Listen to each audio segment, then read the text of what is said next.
Mr. Evans.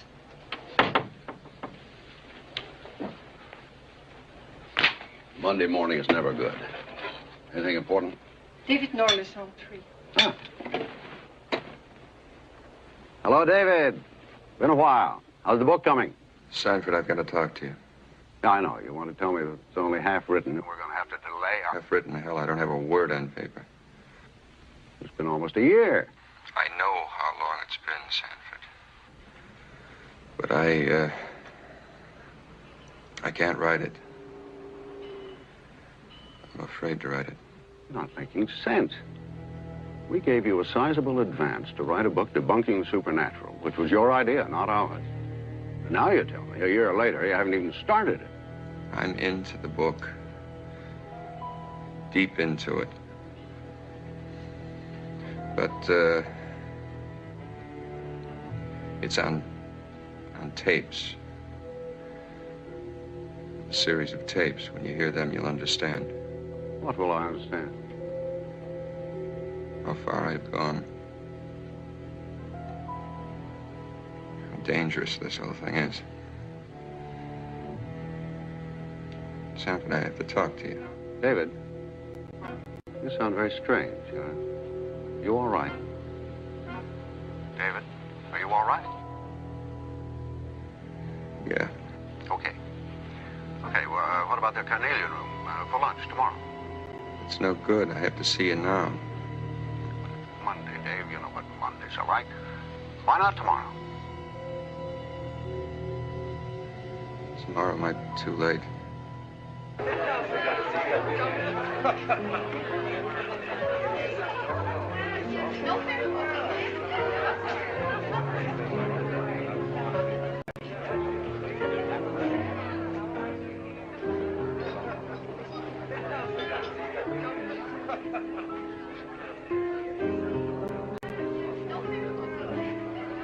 Do you wish to order now, sir? No, just bring me a phone.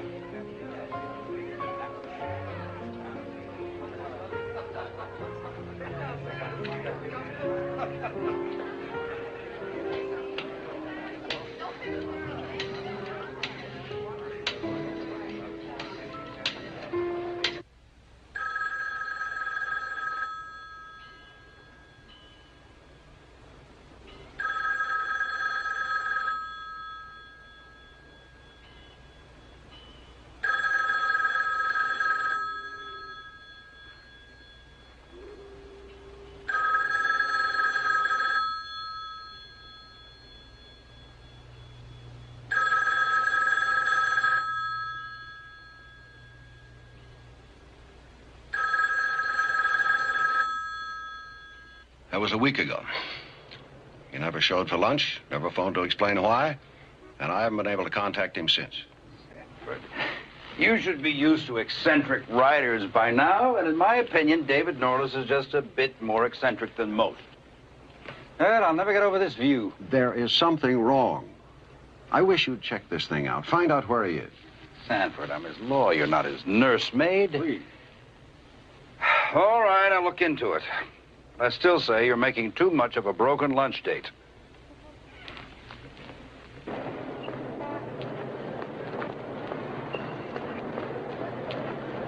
Sanford. Oh, good. I was hoping I'd see you. Yeah, glad I ran into you. Have you got time to catch the cable with me? Where are you going? I'm going up to the club. All right, fine. We'll have a drink. Good, yeah.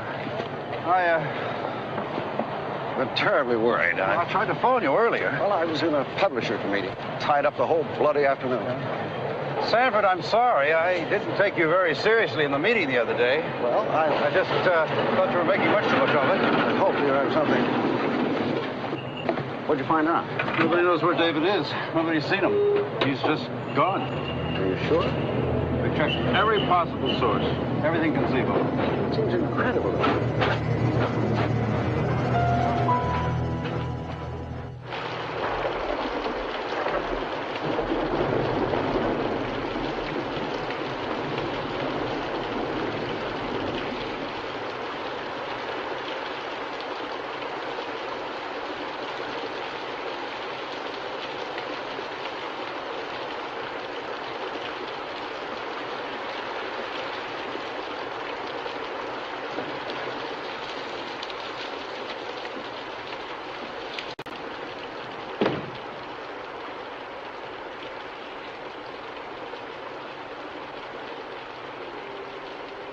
David?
Notes for introduction. Today is Thursday, September 25th. And I might as well get started with this thing. Get the book rolling with what I've got so far. God knows it isn't taking the direction I assumed it would. This whole thing began when my natural writer's curiosity was aroused by an article I'd read in a weekly periodical. The article was concerned with the commercial aspects of spiritualism and the occult. My original idea was to expose the phonies who were bilking millions of dollars each year out of their gullible victims. To go after the fake mediums, phony astrologers, the self-proclaimed seers, and trick mystics. I was successful at this for some time. The floating face, which was a dummy's head on a wire, the ghost of a woman's son, who turned out to be the medium's own kid in a weird getup. The fortune teller whose life images in a crystal ball were supplied by a hidden film projector. But then I got into this business with Ellen Court.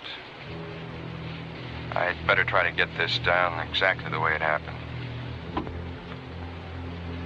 Ellen Stern's Court was recently widowed.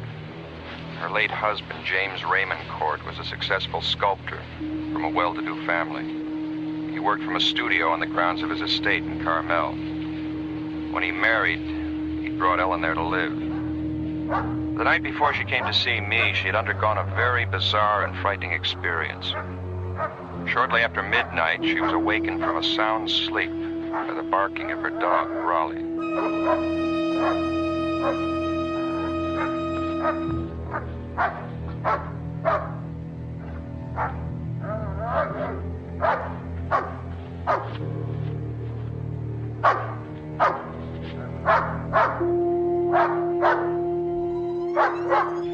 What is it, Raleigh? What's the matter, boy? Somebody out there?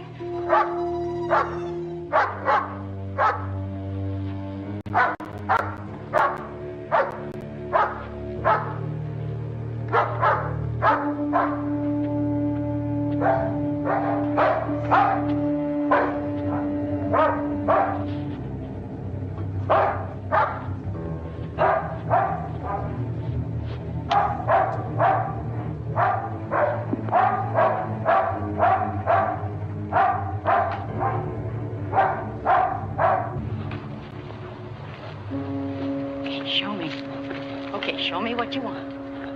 Okay. Easy, easy, boy, easy.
following night, Mrs. Court came to see me. Actually, her sister, Marcia Stearns, an acquaintance of mine, had set up the meeting. Marcia knew about my work in the supernatural. When Ellen called her about the incident, Marcia had Ellen contact me. And the police found only the body of my dog, Raleigh. His neck snapped, ribs broken. They analyzed the bloodstains on the floor, and they were his. All his. Are you sure you hit the man when you fired the shotgun? I'm telling you, I hit him. Well, think about it. You were upset. You saw your dog killed. You could have missed. I've handled guns before. He was right in front of me in my direct line of fire. The charges hit him, smashed him backward, and that's when I ran. But when the police arrived, there wasn't a trace of him. No, he was gone. And when I told them who it was, they wouldn't believe me. Now that's why I've come to you. Well, Mrs. Court, why wouldn't the police believe you? Because the man I shot was already dead. It was Jim. My dead husband, James Court.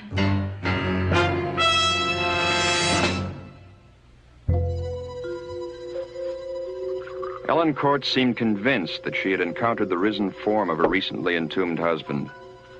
I asked her to describe the circumstances surrounding Court's death. Jim had been feeling very bad. We didn't know why, and our family doctor suggested that he undergo a series of tests at the Fraser Clinic. That's when we discovered he was suffering from a terminal disease of the brain called Pick's disease. I've heard of it. There's no cure, there was no treatment, and I don't know, Jim just seemed to change almost overnight. He was confined to a wheelchair, would no longer work. He even had me board up his studio. He wouldn't even talk about his work. Was he at all involved with the supernatural? Yes, he was. And it started just before his death. Well, tell me about that. I'd arranged an exhibit of Jim's sculptures at the Langdon Gallery. And he met a woman there named Madame Jekyll. She owns an antique shop here in San Francisco, and part of her business involves the occult. In what way? She deals with objects that are supposed to have occult powers. She even claims to cure the sick, and Jim believed her. No doubt asked him for a lot of money, too. No, she didn't. As far as I know, Jim never gave her a penny, not even for that ring. What ring? An Egyptian scarab. Something to do with the god Osiris. Osiris is an Egyptian god involved with the doctrine of immortality. Yes. The ring was part of an agreement he made with her. You used the word agreement. What kind of agreement did they have? I wish I could tell you. I can't. All I know is Jim accepted that ring in return for some kind of promise. He refused to discuss it. Where's the ring now? Do you know where it is? Yes. It's in his coffin. His coffin? Jim even specified that he was to be buried with that ring. That it be kept on his hand. And his body is in the crypt in the grounds of the estate. That's where his body should be. But after what I saw last night, I don't know anymore. The next afternoon, I had lunch with Marcia, who was taking a flight to New York. She was quite worried about her sister. But you know I'm not easy to panic. And when Ellen phoned me, I knew she was desperate. I suggested she talk to you. Actually, we haven't been close for over 3 years since she married that James Court. Why, did you get along with Court? No, I didn't. And when Ellen married him, it affected our relationship. We just haven't seen very much of each other. And now when she really needs me, I can't be here. How long do you have to be in New York? Well, only a few days. But I felt that we should talk before I left. It's important. If she says that she saw James alive, well, then somehow Marcia, if I didn't believe she was telling me the truth, as she knows it, I wouldn't be here.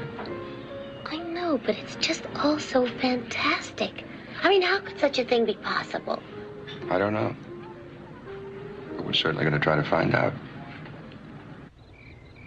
However, before I was able to contact Ellen again, Another bizarre incident occurred. That night in Carmel, a salesgirl was closing her shop for the day. Millie Parks, pretty, blonde, in her early 20s, was tired after a full day's work. She was anxious to close up, get into her car, and drive the 6 miles to her home, a small one-story beach house on the ocean near Big Sur.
Hadn't come along in the opposite direction and give me a blast, I might never have seen it.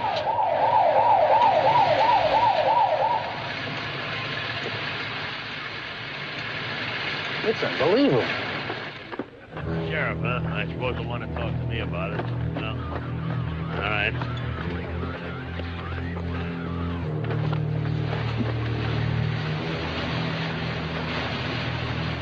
Get a blanket over that fast. Hey, come here. I want to talk to you over here. Gene, Mike, get these spectators out of here. Come here. Is that the way you found her? Yeah, but I ain't seen nobody ever look like that after no car crash, Sheriff. She was like Never mind what she was.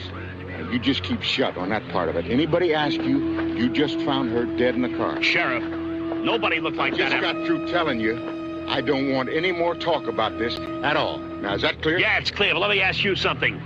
How am I going to forget the color of that face? Help him get on his way, will you, Charlie? Charlie.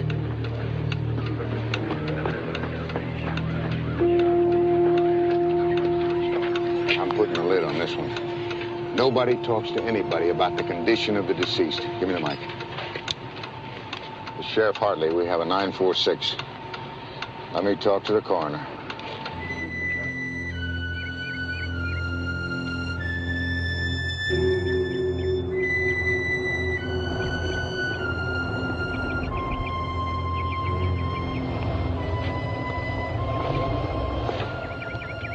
You know where I am if you need me.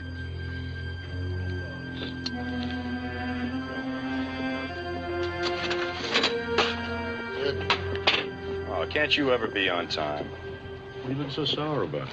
What do you think? You know, every time I manage to steal an afternoon, up come the rain clouds. Don't know what you're crying about. It doesn't look so bad to me. Well, if I came from Chicago, it wouldn't look so bad to me either. Hey, what about the autopsy report? I didn't get it yet. Oh, might be ready now. Why don't I call the office and find out? What is It's going to take a couple of minutes. Why don't you go get changed? Oh. You're not playing those. Oh, you're funny. I'll meet you in the first tee.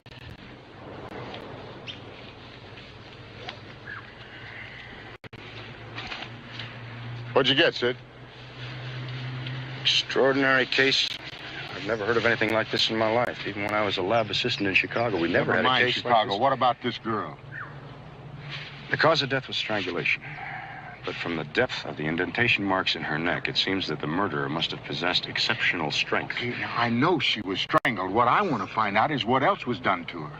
All right, that's the extraordinary part. The sallow skin cast and the collapsed sac-like appearance of the body was a direct result of a total evacuation of all the main arteries. Oh, Sid, Oh, all right, I'll make it simple for you. The girl's body was totally drained of blood. Look, I don't want the media to get a hold of this. That's all I need, a bunch of newspaper men crawling up my back. Now, I can see the headlines now. Vampire killer loose in Monterey. Tom. What can you do for me? I'll do the best I can, but I can't guarantee anything. You know that I have to file a report. I cannot falsify the report. Now, you know damn well I don't want you to do anything like that. All I want kept under wraps is the condition of the corpse, not the fact that she was murdered. Look, I gotta have time to work this thing out. Okay, I understand. I'll try and keep it under wraps for you. Okay. That's one favor I owe you.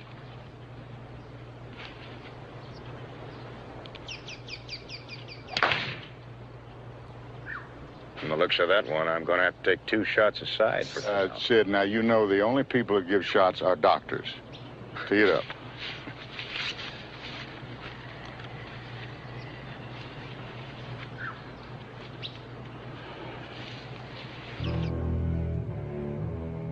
The morning I drove down from San Francisco, the weather was foul. A curtain of cold rain fell from a gunmetal gray sky. I'd set up a meeting with Sheriff Hartley in Carmel to discuss the Ellen Court situation. I didn't expect much cooperation from him, but it was worth a try. A way to begin. When I pulled up in front of Hartley's office, the sky had begun to clear and the sun was breaking through. I hoped it was a good omen.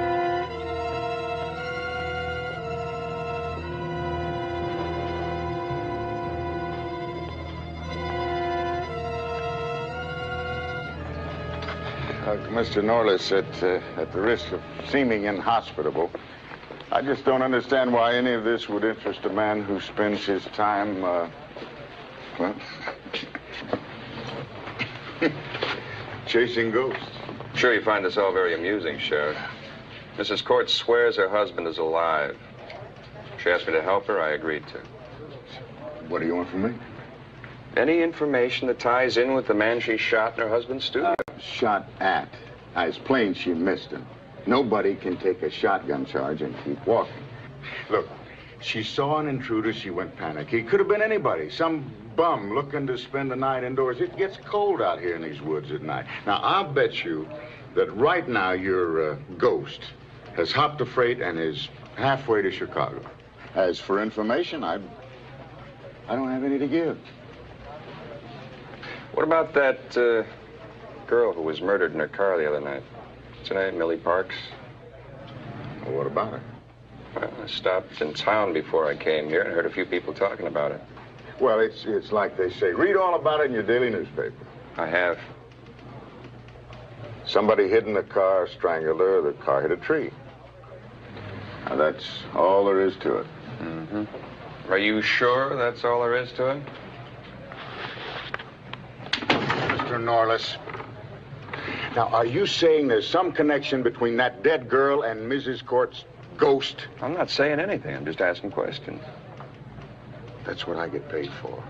And I'll handle it if it's all right with you, Mr. Norliss. Sure, Sheriff. It's all right with me. Just seems that there are a lot of nervous people in town. I think they saw a lot more than they're willing to talk about. Like I said, that's police business. Okay. Thanks for the information.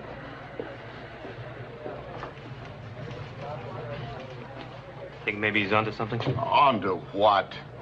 Now, there's a very simple explanation to this whole thing. All we've got to do is find it. Well, I hope so, Tom. I sure hope so. Oh.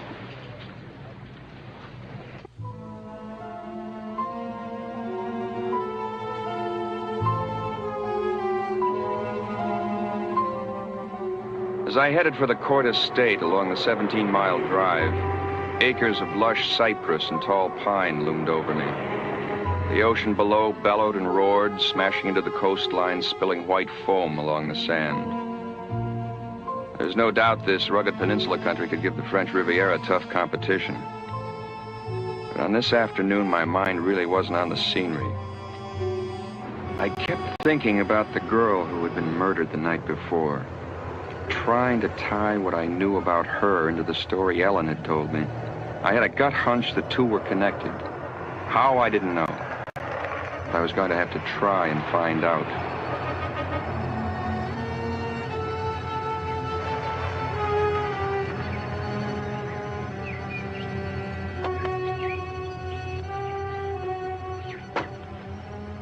Hello, Mrs. Court. I really do appreciate your coming.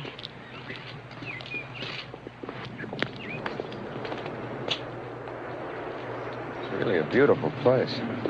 It was, but it isn't anymore. Not for me.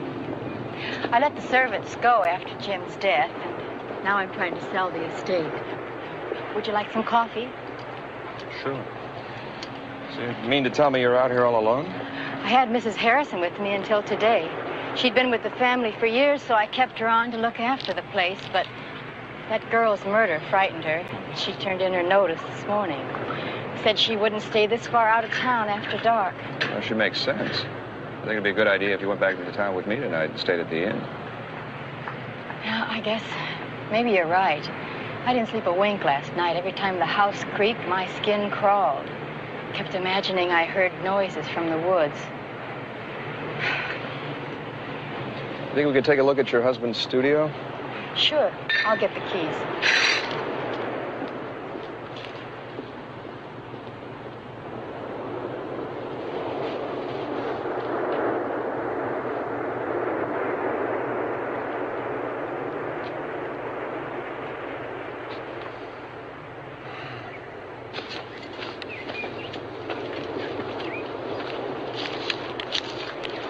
Say the dog led you in this direction? Yes, I practically had to run to keep up with him. What time did he wake you up? Just after midnight. There it is, over there.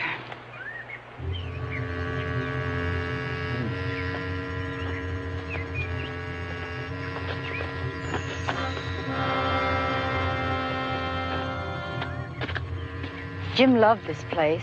Used to be a barn before he converted it into a studio. What the people in town tell me, your husband was something of a recluse. Oh, I suppose that's true, but he liked being alone. After we were married, I had a studio set up in the main house, but he never used it. He'd always come out here to work. Called it his personal hideaway.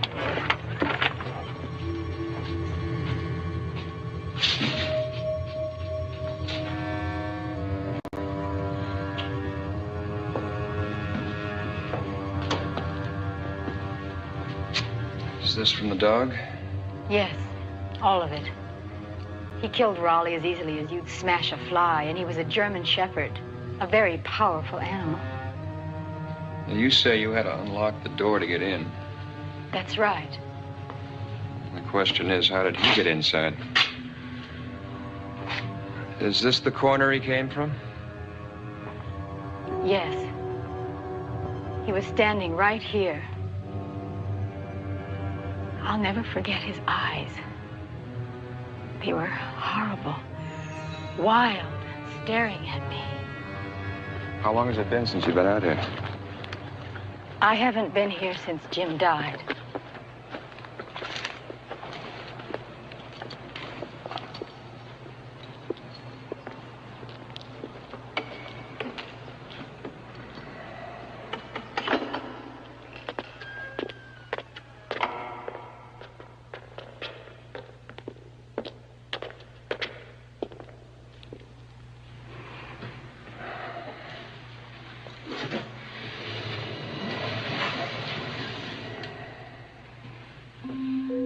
Now you don't believe me, do you? What do you believe? I don't know. But I'm still confused about the ring. It must be worth a great deal of money. Why do you say that? because Charles Langdon phoned me yesterday regarding the purchase of all the studio sculptures. When he mentioned the ring, I told him it wasn't for sale. Well, what did he say? He became quite upset, and that's when I hung up. Maybe I should have a talk with Langdon. Look, while I'm in San Francisco, do me a favor. Find out all you can about that murder the other night. There's something about that girl's death they're trying to hide.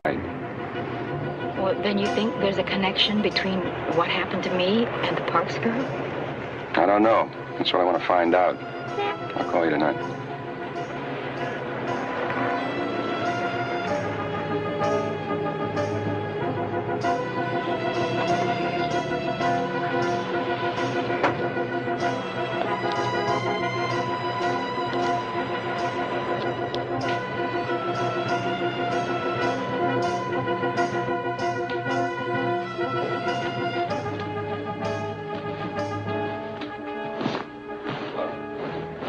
Be of some assistance? Yes, you might. You tell Mr. Langdon that David Norliss is here to see him. If you'll be so kind as to follow me.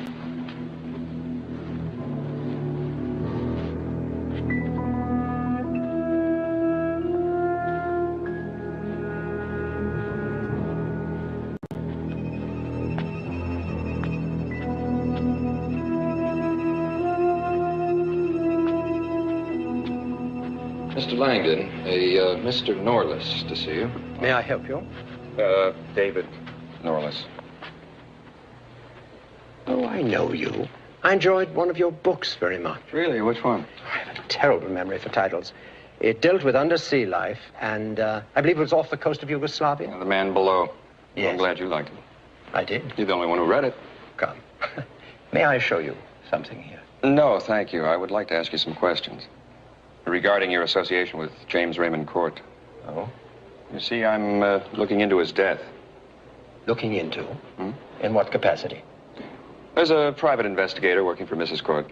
Well, I'd be glad to help Ellen, but, it seems a little bit on the bizarre side. There was nothing of a mysterious nature about James' death. Well, you won't mind answering a few questions, will you? Fire ahead. How well did you know him? Well, we were closely associated. You see, our gallery is the main outlet for James' work here in San Francisco for the past several years.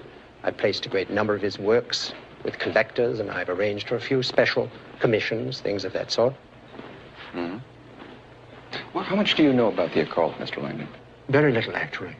Doesn't interest me at all. That's interesting, because Mrs. Court was saying... Could we talk upstairs? Sure. Please.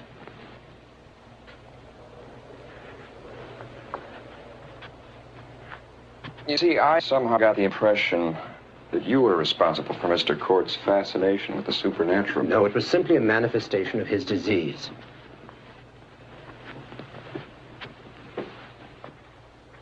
You do know Madame Jekyll, don't you? In a business sense. I frequently send people to her shop. She has excellent taste. Picks up some really splendid items from time to time. See, I was told that he met her here in your gallery. Yes. We had James' last exhibition. I introduced him, as a matter of fact, and frankly, I wish I hadn't. His obsession with the supernatural began with Madame Jekyll. What about that ring he got from her? You know anything about that? Apparently, it's from Egypt. Very ancient. Known to collectors of antique jewelry as the Osiris scarab. Valuable. Well, its true value is difficult to determine. The beetle, as you know, is a symbol of immortality. There are rumors that the Osiris scarab is a life ring, capable of granting restorative powers to its wearer. You believe that? Hardly. Myth and nonsense. Why do you want the ring so badly? Apparently, Ellen told you of my interest. Obviously. I deal in antique art and objects, Mr. Norliss. This ring is such an object. It has a fascination for those of us who are connoisseurs. So certainly I should like to own the Osiris scarab. Well, Mrs. Court told me that you demanded to know why the ring wasn't for sale. Well, naturally I was disappointed, and I vented my disappointment over the telephone. It was purely an emotion of the moment. So she didn't tell you why she wouldn't sell the ring, or where it is? No, she did not. You know where it is? You see, Mr. Court's will declared that the ring should be buried with him. It's now on his finger in the family crypt. How curious. How very curious.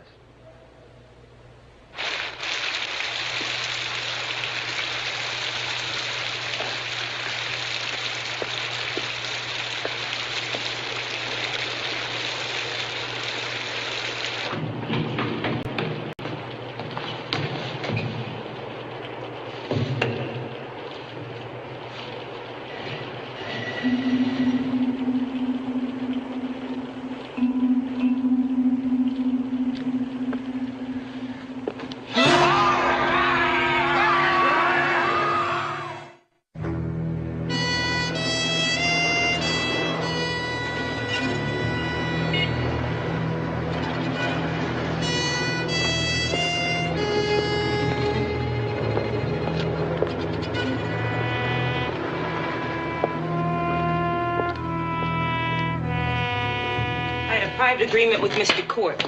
Now, it's no business of yours or anybody else's. I keep private business private. Madam Jekyll, Mrs. Court thinks her husband is alive. As a matter of fact, she thinks she saw him. In the studio? Well, now, isn't that interesting? How did you know where she saw him? Jim always loved being in the studio. And his presence might linger there. Oh, come on, this was no presence. This was a real man, real enough to kill a dog and take a double shotgun blast in the chest. Why are you telling me this? Look, this has nothing to do with me. Well, I think it has a lot to do with you. And the ring you gave to Court. All part of a puzzle. And I thought you'd help me put the pieces together. There's nothing I can say. What about the studio? I think you know something about the studio, and it's linked with the ring. Look, I'm gonna tell you something. You stay away from that place. Stay away from the whole Court estate. Why? It's the house of Sargoth.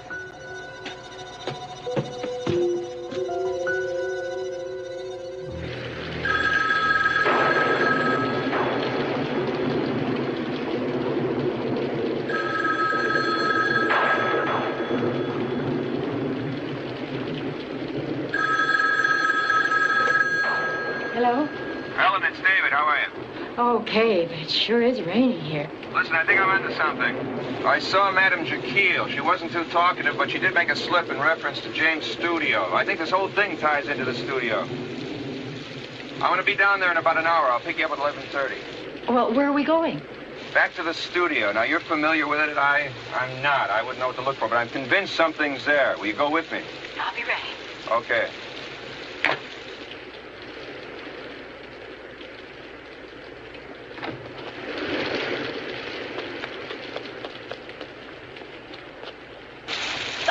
Midnight. I was worried. I thought something might have happened to you. Storm slowed me down. I ran into a lot of heavy traffic. What do you expect to find at the studio? I don't know. I'm not sure. Did you find anything out about the Parks girl? No, only that there seemed to be something strange about the body. Like what? Like she had no blood.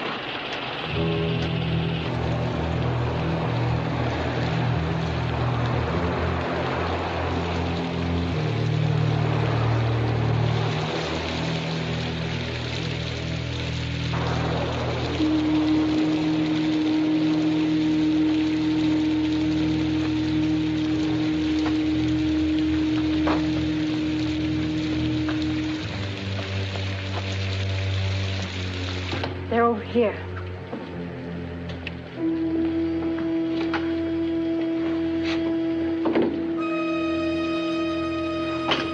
I hate to put you through this. I'd rather have done it alone. No, I'm glad I can help. Anyway, I was going stir crazy waiting back at the inn.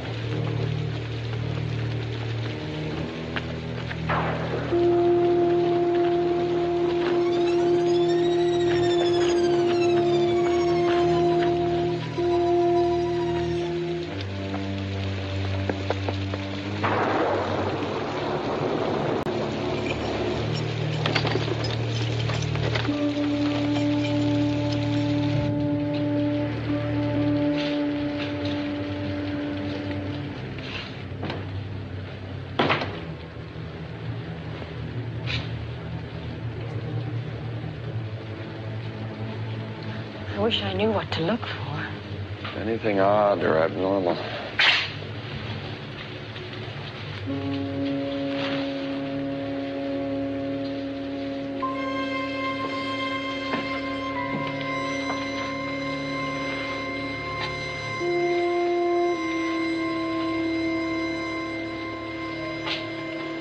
What's this?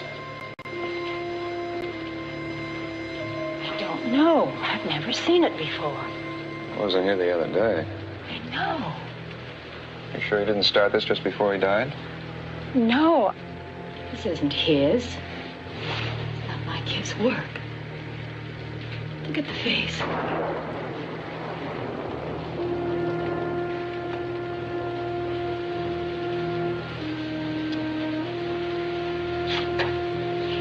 And this clay. What about it? It's still damp. Someone's still working on this thing.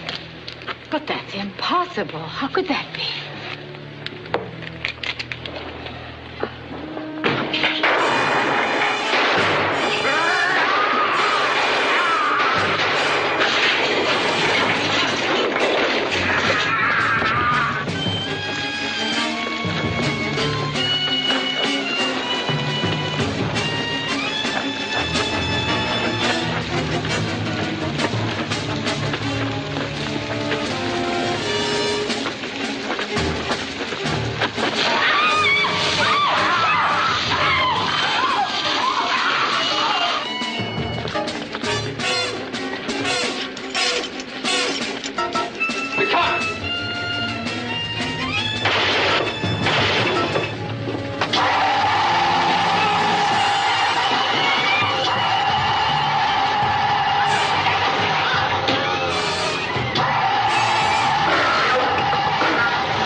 Mr. Norliss, you know it's 2 o'clock in the morning. You've been drinking. Look, I'm not going to argue with you. I saw Court. He was as close to me as you are.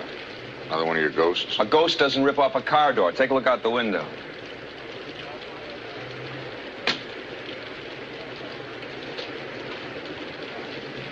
He did that?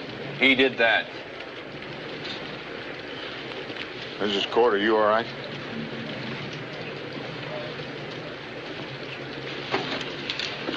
All right, let's go. Get him around in the back there, would you? All right, listen, check this over here. We're still trying to find a body. He says he hit one and we can't find it. Look out, get it over here. It seems to me that you must have just grazed him with a fence. I'm telling you, I hit him head on. Hey, Frank, Tim, search the main house. Rest of you, check the studio and all the grounds. You come with me. Where? I'm going to see if Mr. Cord is at home to friends. Come on with us. Let's go.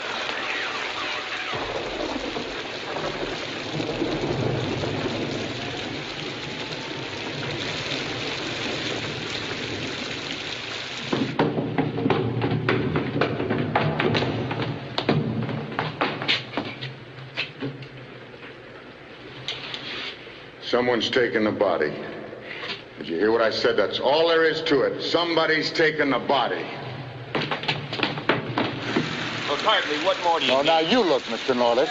I just don't buy your zombie story. As far as I'm concerned, we got a prowler that looks like Mr. Court, who assaulted you people when you caught him doing his job. This is Court's now, fault, for his own reasons, he removed Mr. Court's body. Now, I'm still in the dark as to why. Maybe it's to follow up the disguise. How do you explain the abnormal strength? You think I pulled the door off the car? I don't try to explain anything. If I did, I would say that you snagged the open car door on the garage in your hurry to get out. Now, look, when people panic, they do funny things. What are you going to do about all this? Assuming that we don't find the prowler on the grounds, and I agree that's very unlikely, then I'll have the woods searched. In the meantime, it's late, and I'm tired. I'm going to take Mrs. Cord back to town. You follow us. When you get there, you can sign a complaint. Let's give up on this wild goose chase.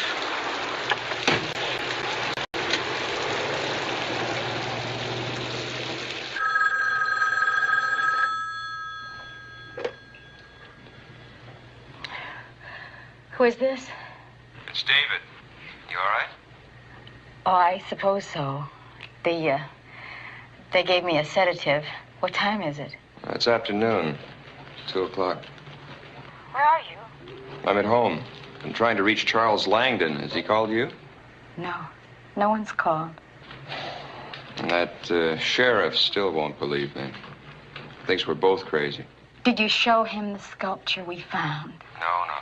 I don't want anyone touching that thing until I can determine what it is, what it means. I'm having the clay analyzed right now. Sheriff Hartley wants me to make a full statement at his office this afternoon. What should I tell him? Tell him the truth. Just leave out the sculpture. David, I'm still very frightened. He's out there, alive, and you and I know he's out there. Why won't the sheriff believe us? I mean, what's it going to take to make him believe us?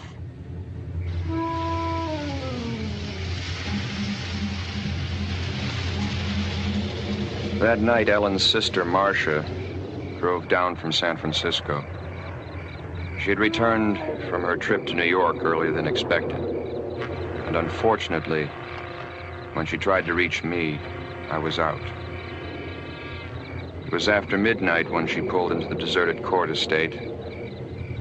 And when she found no one there, she was already too tired to make the half-hour drive to Carmel. And since another storm was building, Marcia decided to seek closer lodgings. By the time she'd arrived at the Orange Grove Motel, a small off-the-road scattering of faded cabins, the storm had broken, and the rain had begun to fall.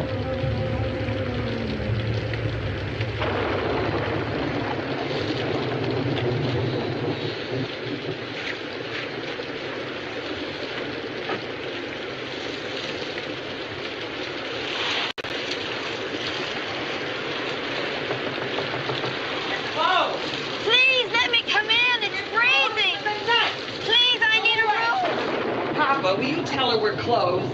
Papa, tell her it's closed.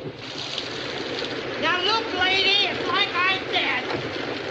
Oh, please, could I come in? It's so wet out here. I'm freezing to death. Oh, come on in. Thank you. Oh. It's awfully late, but I could give you cabin number 9. It's our best one. New springs and mattress in there. Just a shower, no tub bath. Is that all right? Yeah, that's fine, really. I said we're closed. Can't turn the girl away, Mama. No harm in giving her 9. Well, give her the key and hurry up about it and come to bed, Papa, now. Mama, she gets a little grouchy after midnight. I can handle her, though. Well, I hope so. I don't want to cause you any trouble. Oh, no trouble at all. Now, let's see. That will be $10. Thank you. Oh, thank you.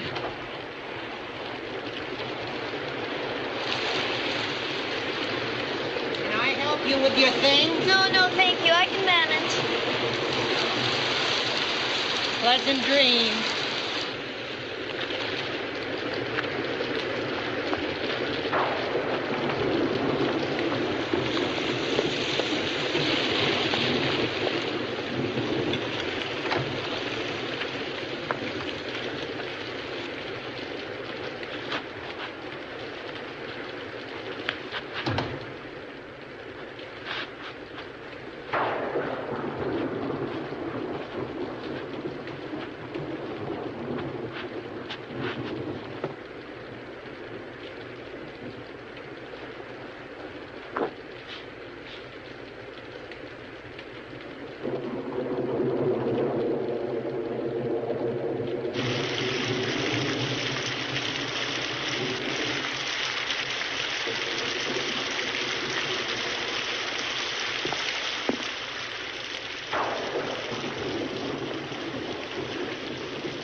What's going on in here? No, I didn't get a good look at him. He just came wailing out, and he knocked me sideways, and he carried her off into the woods then. I knew when she said Simmons, he was no good. All right, now tell me what you did see. Was he tall? Was he short? Was he thin? Was he fat? What do you remember? Tall and all wild in the eyes, and he wore dark clothes. All right, now listen to me, Mr. Dobkins, Mrs. Dobkins, and listen very good. I'm going to take you downtown so that you can see some mugshots. Now, in the meantime, if word of what happened here gets around, this whole town's going to go into a panic. I don't want the newspapers to find out about it until I have a chance to find the girl. That means that you don't see anybody, you don't talk to anybody about what happened here. Do you understand that? Oh, I won't say a word. You understand that? Oh, I do. I certainly do. Sheriff, there's just one thing I'd like to know. Yeah? What do I do if he comes back? Ellen, I just wanted to call and tell you I'll be late getting back there tonight. Is your sister there? Marcia? No, I thought she was still in New York. No, she tried to call me, got my service, and left a message. Said she was driving down late last night. I haven't seen her. Well, maybe she changed her mind. Thank you. If she calls again, I'll tell her where you are. Now, look, I'm at the architectural firm who originally designed your place. I found out how Court got into the studio without unlocking the door. He came up from below. These blueprints I've been looking at show some very curious construction that went on back in the 20s. Seems the people who originally owned the place built a series of underground tunnels. Why would anybody want to build tunnels? Well, during Prohibition, they probably stored guns and liquor. The plans also show several entrances, one of which is in the crypt. Now, I found a connection between Court and the bloodless condition of the Parks girl. I think the sculpture is being done by Court. I think he needed the girl, needed to kill her. But why? For the clay in the sculpture. I just got the chemical analysis back. The clay is 40% human blood. Now, look, Ellen, stay put. I have a few more things to check on, and I'll be down as soon as I can. Okay?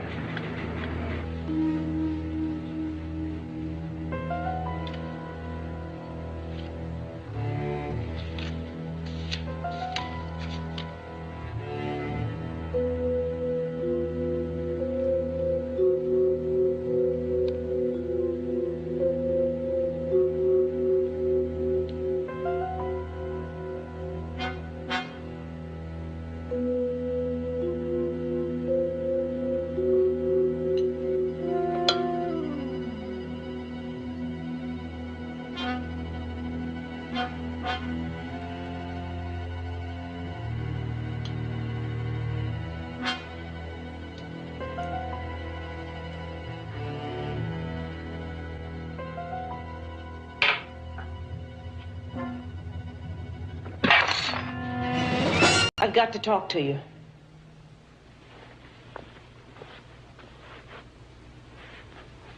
Now, do you mind telling me why you have to see David Norliss? I've got to break free. I've got to strike back at them. The powers of darkness. They've controlled me. Twisted me. And I've done their bidding. And listen. When I met your husband, the thing he most wanted in this world was that his crippled body be healed. And so, I told him about the Osiris scarab. I tried to convince him about its power over death, of a life beyond death, but that only by the use of his talent could it be purchased. And so we made a pact. After death, the ring would allow him the power to rise from his coffin to work on a figure of Sargoth. Once the sculpture's finished, it'll have a physical form in which to enter our world. And in return for bestowing life to Sargoth, Jim Court will be granted immortality. But we can stop him. That's why I came here. His powers take effect after sundown. If we can reach him by sunset, we can remove the ring from his finger.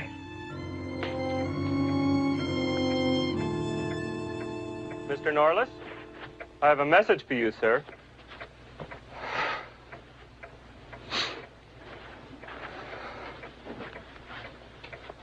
Thank you.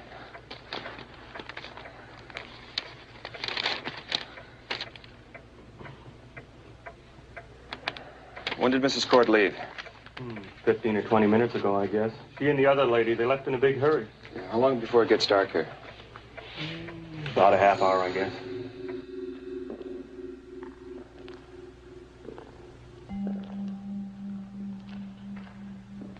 The entrance has got to be here someplace.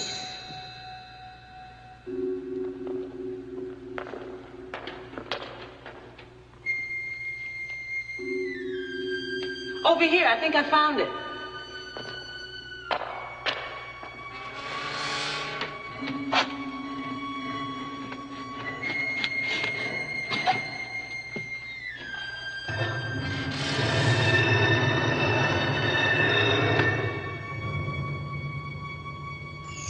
I'll go first. Maybe we should wait. We don't have time. We can't wait.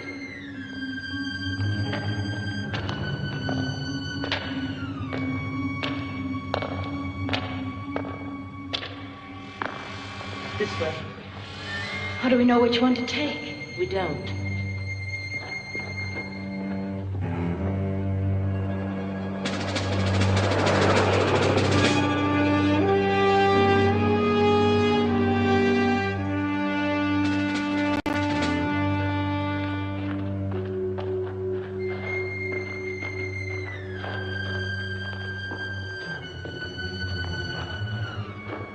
You take that tunnel and I'll take this one.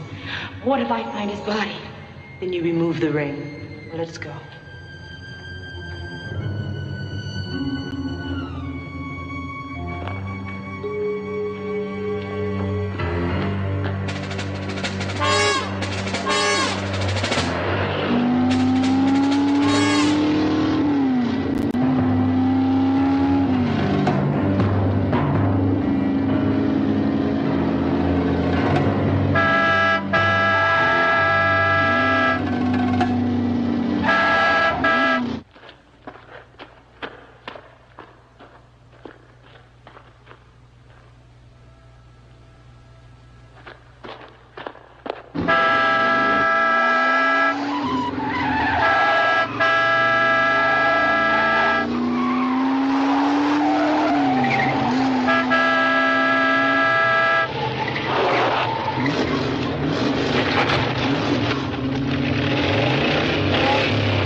I don't know why he let me go. I don't understand.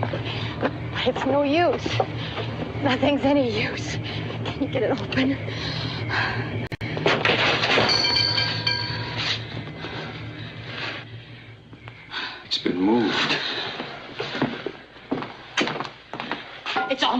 finished. Everything but the eyes. We can't let him come to life. Gotta let him finish. Let me. It's the only thing that can stop it. What are you doing? Making a blood circle. According to medieval alchemy, you can enter a blood circle, but if it's on fire, you can't get out. What's that? Hurry.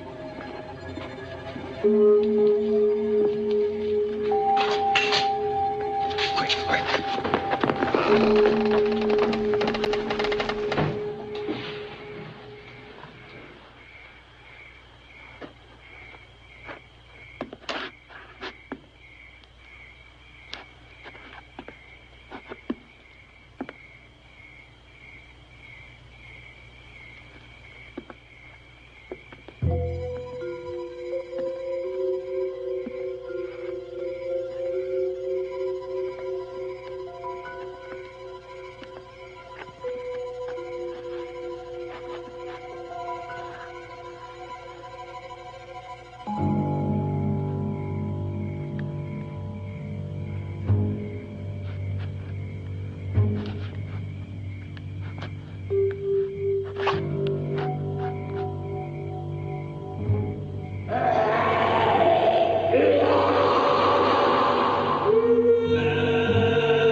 tried to explain it all to Sheriff Hartley, but he couldn't accept it. The next morning, they found the bones of a man in the ashes, the remains of James Raymond Court. And of the demon Sargoth, they found nothing, absolutely nothing.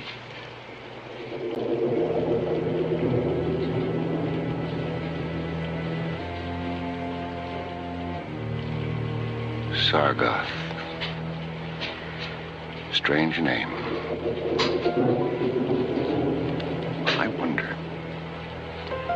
I wonder if he was truly destroyed.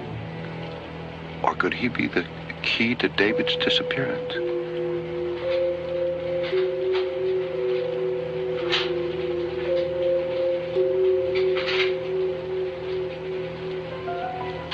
Well, maybe this will tell me.